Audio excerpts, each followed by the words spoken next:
invite you and JB to make a few comments. Yes. JB's coming. Yes. So you let us know when you are ready.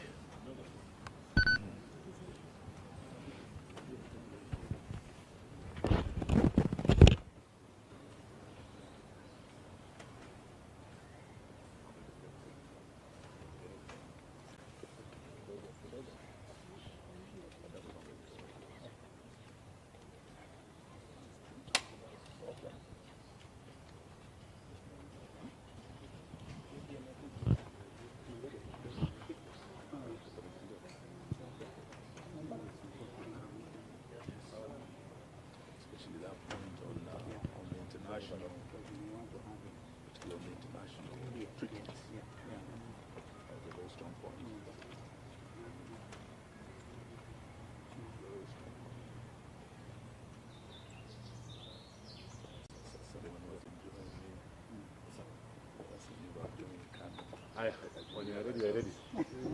Wearing Gideon's color. Yes. Oh, we can start? Yeah. Okay. Yes, I think he'll join us. So thank you very much, ladies and gentlemen of the press. We have a press statement here by the United Opposition on the escalating human rights violations and political intolerance in Kenya and the region. We, the United Opposition, stand before the people of Kenya and the international community, gravely alarmed by the heightened descent of our beloved nation into a state of repression, lawlessness, and political persecution. Despite our persistent calls to end arbitrary arrests, abductions, gross violation of human rights, and extrajudicial killings, the Ruto administration seems to be on a race to the bottom, that is to anarchy. In recent days, the country has been plunged into a disturbing pattern of political repression and targeted violence. Most shocking was the brazen abduction of the Honorable Member of Parliament for Juja constituency, the Honorable George Koimbori, whom we have visited this morning, and who was forcefully taken by unidentified assailants on a Sunday. He had gone to church, only to be later found tortured and dumped in a coffee plantation somewhere in Kiambu, literally fighting for his life. The horrifying incident is not isolated. It's part of a chilling trend where elected leaders and citizens, particularly Gen Zs, aligned with the opposition, are being systematically targeted to silence any dissent against this regime. In Kakamega, what was meant to be a peaceful homecoming for our colleague, Honorable Cleophas Malala and the supporters of the DCP party, was quickly turned into a war zone as police deployed excessive force, including live ammunition, to disperse opposition supporters.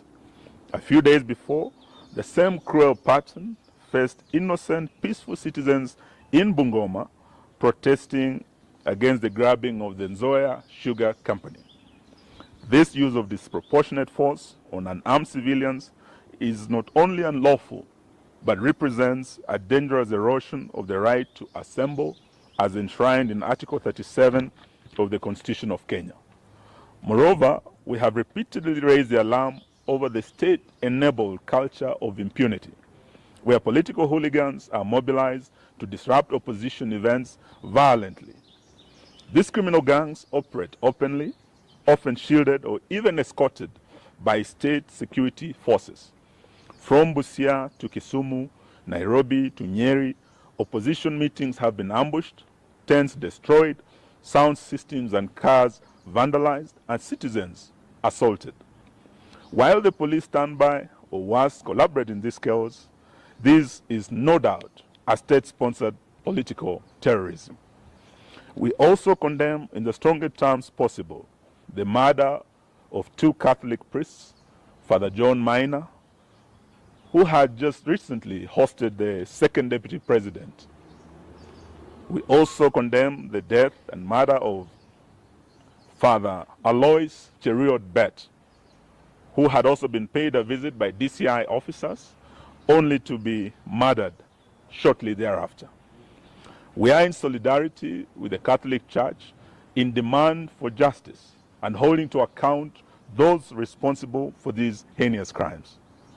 These violations are not only gross violation of the Kenyan Constitution, but also a violation of the African Charter on Human and People's Rights and other international rights statutes, including the Universal Declaration of Human Rights 1948, to which Kenya is a signatory, the International Convention on Civil and Political Rights, ratified by Kenya as far back as 1972, the African Charter on Human and People's Rights, which enshrines the right to liberty, assembly, and freedom of expression.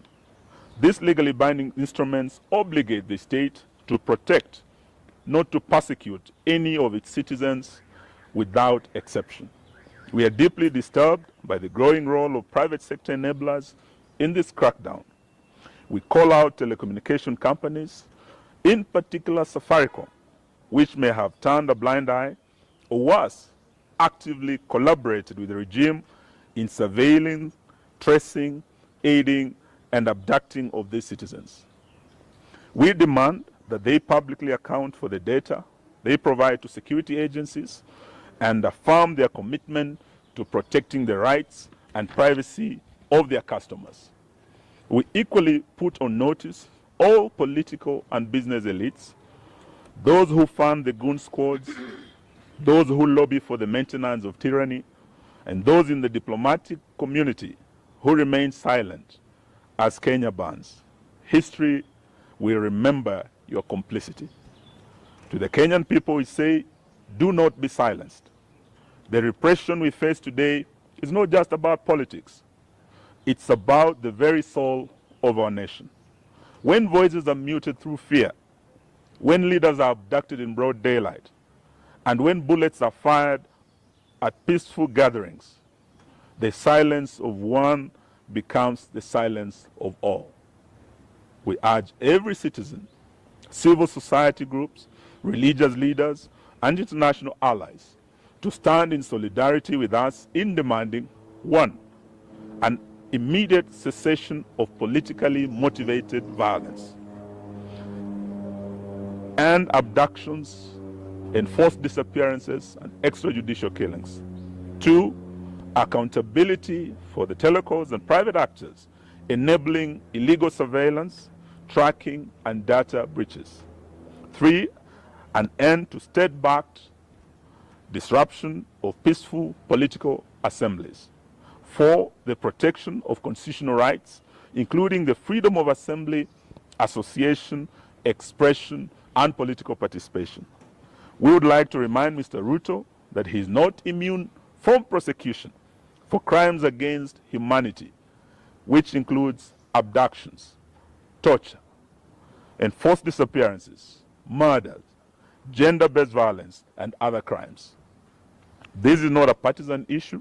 It's a matter of national concern and international concern as well. In fact, we want to declare it a national emergency. We will not relent until justice and the rule of law is restored and every Kenyan can live and speak without fear in this country.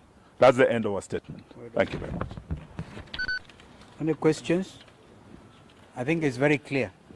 It's a very clear statement. In fact, if you just carry it as it is, none of us here, because it's what we have discussed this morning, and those of us who have mothers just been here, Rigi G sent his apology. In fact, he was also here last night, and all the other friends are in solidarity with this statement.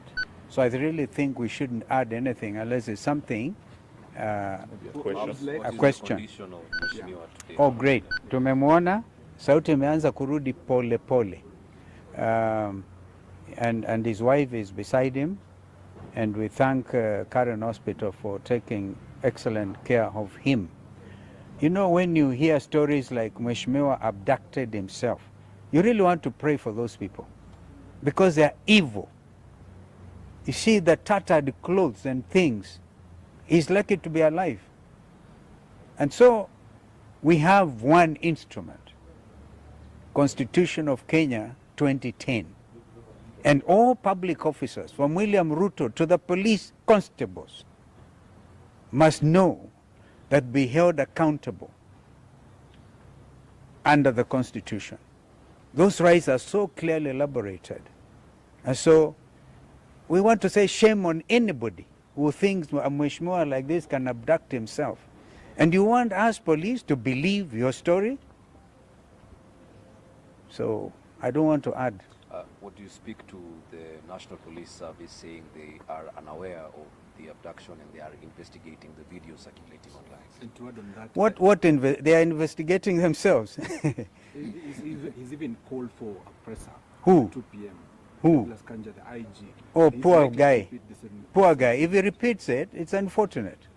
Yeah, there's an abduction squad. We go by what Rigathi Gachagua said last night. Special squad, designed to make sure that there will be no opposition in Kenya.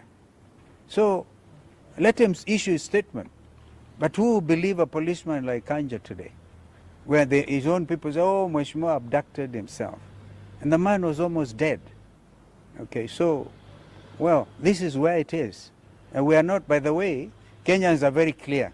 Nothing will stop them from sending these people home. Are they not even on record saying, afadhali wajitetee because they know they'll go to prison?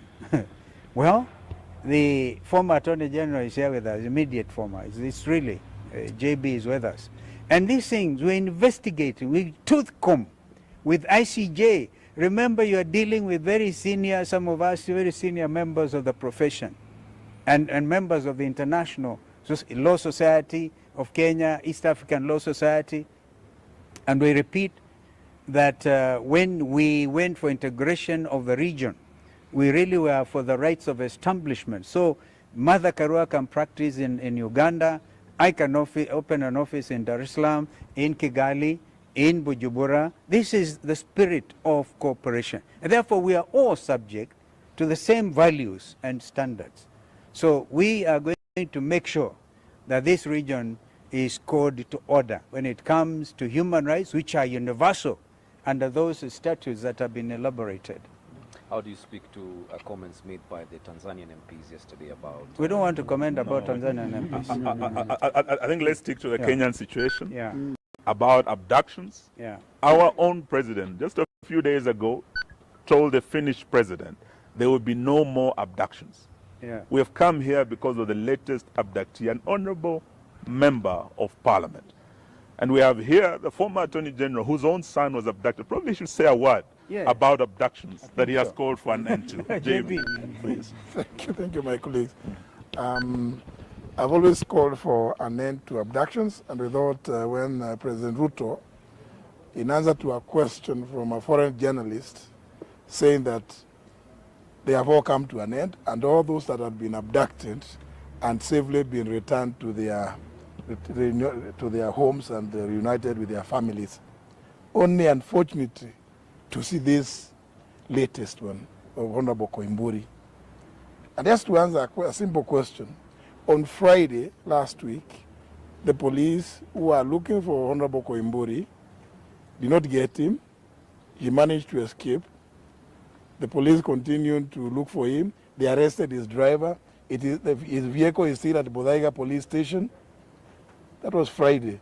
And then on Sunday, he said Trokes has to know the people that were hunting for Koimbori on Friday are the same ones who are looking for him on Sunday. It's a simple thing. So, IG Kaja, please, you can tell that story to the bands, not to Kenyans. It doesn't make sense. Abductions and all forms of extrajudicial processes must come to an end in this country. Thank you. Thank you, ma'am. Former Speaker of the National Assembly, what is the silence? We are not getting anything from Parliament, the current Speaker. Current Parliament. It was. I'm told they are resuming their sitting today. That is the National Assembly. So let me not say beyond that, but Kenyans are watching very carefully what Parliament is doing. And just to ask you a question, when the Attorney General has spoken, are you still keen on listening to Kanja? It's a waste of time. The speaker is Yeah, I just wanted, yeah. Current member of parliament abducted the pink soldier like this. Yeah, we want to hear what they're going to say. They are resuming today. So Let's hear what they're going to say. we naturally, we will expect that the National Assembly is sitting this afternoon. We'll move a motion of adjournment. Yes, move a motion of adjournment to discuss, because it's a serious case of insecurity. It's just the other day that another member was shot and killed. Now again, yesterday or Sunday, another one is kidnapped, abducted, left for the dead. Surely, we expect no less than the House adjourning to discuss the matter of rising insecurity. Some of them, by the way, are here. The Honorable Mule, and who else is there? Mawathe is here. Understanding order number 20, move a motion of adjournment to discuss an urgent matter of national importance. So we expect that. And I think all members now, we give you instructions to do so. And let us see how many others, remainder of what was state captured, hear what they're going to say. They're going to defend this gangsterism by the state. Asanteni. Thank you.